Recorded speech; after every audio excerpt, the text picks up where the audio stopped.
Hello everyone. आज बच्चों हम जानेंगे क्रिया के बारे में। क्रिया क्या होती है? क्रिया होती है हमारे कार्य, और कार्य क्या होते हैं? या तो कार्य किया जाता है या कार्य होता है।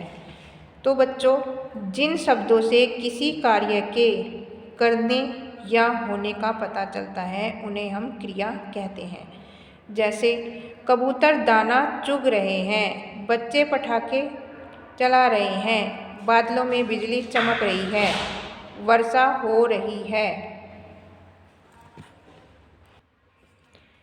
तो यहाँ पर बच्चों हमें कबूतर दाना चुग रहे हैं, यहाँ पर चुग रहे हैं, हमें इससे कार्य के होने का पता चल रहा है। बच्चे पटाखे चला रहे हैं, यहाँ पर चला रहे हैं, इन सभी यहाँ पर भी हमें कार्य के होने का पता चल रहा है। बादलों में बिजली चमक रही है, चमक रही है से भी हमें कार्य के होने का पता चल रहा है। इसी प्रकार यहाँ पर वर्षा हो रही है, यहाँ पर भी हमें वर्षा के होने का पता चल रहा है। तो जिन शब्दों से किसी कार्य के करने या होने का पता चलता है उसे हम क्रिया कहते हैं। और क्रिया को जानने से पहले बच्चों हमें जानना होगा पहले धातु को। धातु क्या होती है? धातु जो होती है, धातु क्रिया का जो संक्षिप्त रूप तो होता है, और क्रिया के हम मूल रूप को ही धातु कहते हैं।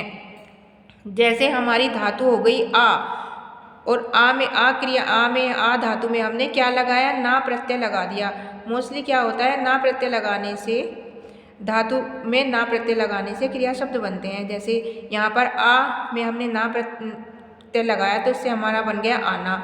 इसी प्रकार यहाँ पढ़, पढ़ में हमने, पढ़ धातु में हमने ना प्रत्यय लगाया तो इसके साथ हमारा बन गया पढ़ना।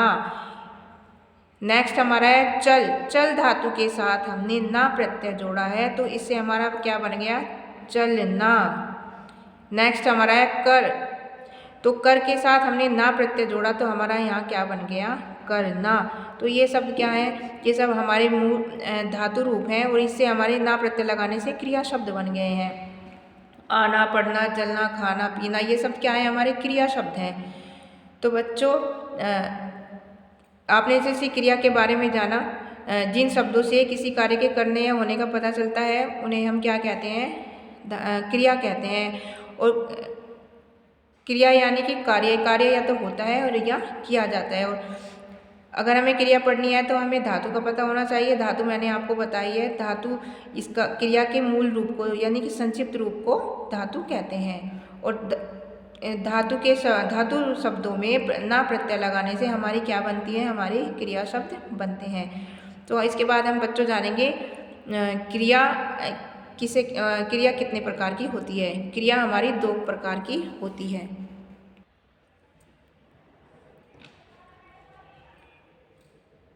सकर्मक क्रिया और अकर्मक क्रिया। तो सकर्मक क्रिया हमारी क्या होती है? जिस क्रिया के कार्य का फल कर्ता पर पड़ता है उसे सकर्मक क्रिया कहते हैं। जैसे लोमड़ी ने अंगूर खाया, तो यहाँ पर दोनों पर असर पड़ रहा है। लोमड़ी ने अंगूर खाया। एक बार और मैं आपको बता दूं, जहाँ पर कोई चीज़ समाप्त होती है वहाँ पर क्या होती है? सकर्मक क्रिया होती है। जैसे लोमड़ी ने अंगूर खाया, यहाँ पर किस पर असर पड़ रहा है? अंगूर पर भी असर पड़ रहा है। अंगूर क्या हो रहे हैं? खाने के बाद समाप्त हो रहे हैं, खत्म हो रहे हैं। तो यहाँ पर क्या हो गया? यहाँ पर होगी हमारी सकर्मक क्रिया। लोमड़ी क्या है हमारा? कर्ता, कर्ता है ना। और अंगूर क्या है हमारा? ऑब्जेक्ट। और ये क्या है हमारी? क्रिया। खाया क्या है? हमारी क्रिया। तो यहाँ पर इसी प्रकार हमारा क्या है? बंदर केले खाता है। बंदर क्या खा रहा है? केले खा रहा है। तो ये बंदर पर भी असर पड़ रहा है और केले पर भी असर पड़ रहा है। बंदर केले खा रहा है और केले खाने के बाद क्या हो रहे हैं? समाप्त। मैंने आपको बताया था जहाँ कोई चीज़ समाप्त होती है वहाँ सकर्मक क्रिया होती है। स का मतलब होता है साथ, यानी कि कर्म के साथ। जहाँ भी कर्म के साथ क्रिया होती है वहाँ उसे सकर्मक क्रिया कहते हैं। यानी कि बंदर केले खाता है। बंदर केले खा रहा है, और क्या असर किस पर पड़ रहा है? बंदर और केले दोनों पर असर पड़ रहा है। और केले खाने के बाद क्या हो रहे हैं? समाप्त हो रहे हैं ना। तो यहाँ पर हमारी क्या होगी? सकर्मक क्रिया होगी। रवि ने शशि को मारा, तो रवि ने शशि को मारा, तो इसका असर किस पर पड़ रहा है? रवि पर भी पड़ रहा है और शशि पर भी पड़ रहा है। तो यहाँ पर हमारी क्या होगी? सकर्मक क्रिया। बच्चे झूला झूल रहे हैं, तो बच्चे झूला झूल रहे हैं, यहाँ पर बच्चे और झूला दोनों पर असर पड़ रहा है, तो यहाँ पर क्या होगी, हमारी सकर्मक क्रिया है। इसके बाद बच्चों हम आ जाते हैं सकर्मक क्रिया के प्रकार। सकर्मक क्रिया के दो प्रकार होते हैं, भेद होते हैं, भेद कहते हैं इन्हें। एक तो हमारा होता है एक कर्मक क्रिया और दूसरी होती है हमारी द्विकर्मक क्रिया। तो जो हमारी एक कर्मक क्रिया होती है, जैसे इसके बोलने से पता है, एक कर्म, जहाँ पर एक कर्म होता है वहाँ पर हम उसे क्या कहते हैं, एक कर्मक क्रिया। जिन वाक्यों में क्रिया का एक क्रम होता है उसे हम एक कर्मक क्रिया कहते हैं। जैसे पिताजी पत्र लिखते हैं, तो यहाँ हमारा क्या लगाकर प्रश्न करने पर एक उत्तर आता है। जैसे क्या लिखते हैं, पिताजी पत्र लिखते हैं। इसके बाद दूसरा, मोहन दूध पीता है। मोहन क्या पीता है, दूध पीता है। क्या लगाकर प्रश्न, क्रिया से पहले क्या लगाकर, क्रिया हमारी क्या है, लिखते। तो इससे क्रिया से पहले क्या प्रश्न लगाकर हमें जो उत्तर मिलता है उसे हम एक कर्मक क्रिया कहते हैं। यानी कि पिताजी क्या लिखते हैं, पत्र लिखते हैं। इसके बाद यहाँ पर पीता, ये क्रिया से पहले हमने क्या लगाकर प्रश्न किया कि मोहन क्या पीता है, दूध पीता है। तो हमारा जो उत्तर आया यानी कि दूध, तो इससे हमें क्या एक उत्तर आ रहा है, एक ही क्रिया, एक क्रिया का उत्तर आ रहा है कि दूध एक है। तो यहाँ पर क्या है, एक कर्मक क्रिया हो गई। इसके बाद आती है हमारी द्विकर्मक क्रिया, जिस क्रिया के दो क्रम होते हैं। एक कर्मक क्रिया में एक क्रम होता है, द्विकर्मक क्रिया इसके द्वि मतलब दो कर्म होते हैं, वहाँ क्या होता है, इसे द्विकर्मक क्रिया कहते हैं। और इसमें ध्यान दीजिएगा, वाक्य में क्रिया शब्द से पहले क्या लगाकर प्रश्न करने पर प्रत्यक्ष कर्म की प्राप्ति होती है, जो निर्जीव होता है।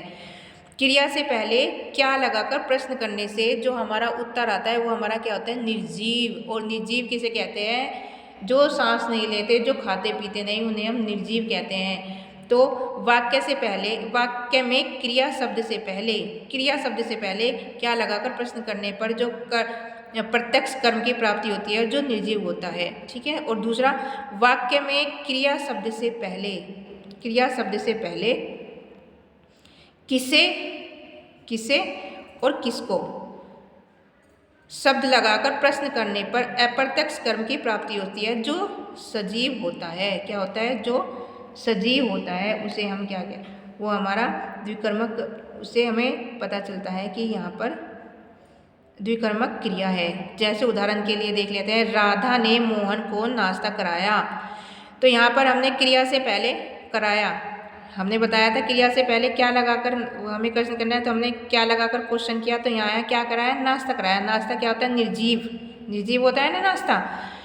और इसके किसको कराया, राधा ने किसको कराया, मोहन को कराया। तो यहाँ पर क्या हो गया, मोहन, ये कौन है, मोहन तो है सजीव और नाश्ता है निर्जीव। हो गया आपको क्लियर कि क्या वो क्रिया से पहले क्या लगाते हैं और उसका आंसर आता है निर्जीव में। और दूसरे, इसके क्रिया से पहले क्या लगाते हैं, किसको, तो उसके क्या आता है, किसको और किसे लगाकर प्रश्न करने पर जो उत्तर आता है वो होता है सजीव।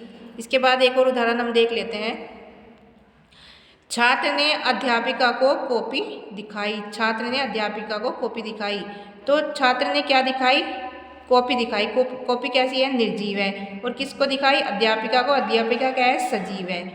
तो ये आपकी मतलब आपको समझ में आ गया होगा कि एक कर्मक क्रिया क्या होती है, द्विकर्मक क्रिया होगी। सबसे पहले मैंने आपको क्रिया के बारे में बताया, उसके बाद बताया मैंने सकर्मक क्रिया क्या होती है, उसके बाद बताया सकर्मक क्रिया के दो भेद कौन कौन से होते हैं, एक कर्मक क्रिया और द्विकर्मक क्रिया।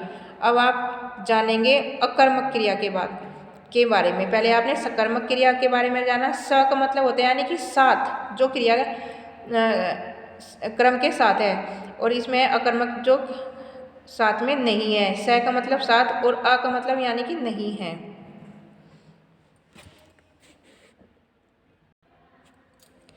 ये आ गई हमारी अकर्मक क्रिया। इसकी परिभाषा जान लेते हैं।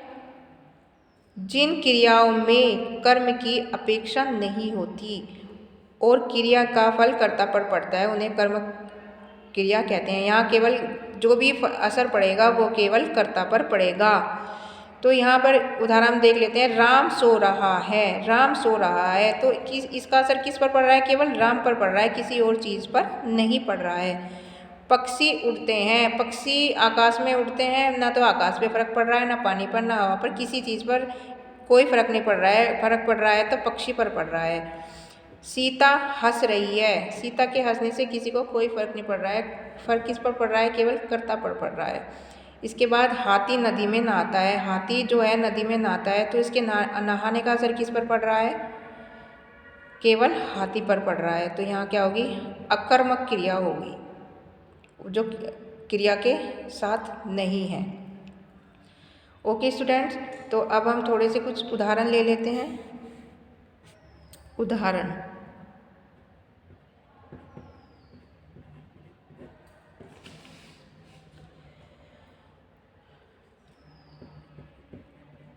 कोए ने पानी पिया। तो ये कोए ने पानी पिया, तो इसका असर कोए पर भी पड़ रहा है और पानी पर भी पड़ रहा है। और पानी क्या हो रहा है? कम हो रहा है। तो यहाँ पर मैंने क्या बताया था, जहाँ चीज़ का कम होना है, ख़त्म होना पाया जाता है, वहाँ पर क्या होती है? हमारी सकर्मक क्रिया होती है। दूसरा है हमारा, सीता ढोलक बजाती है। सीता ढोलक बजाती है। तो यहाँ सीता ढोलक बजा रही है, तो किस पर असर पड़ रहा है? ये एक यंत्र है ढोलक बजाने का, तो किस पर असर पड़ रहा है? सीता और ढोलक दोनों पर ही असर पड़ रहा है।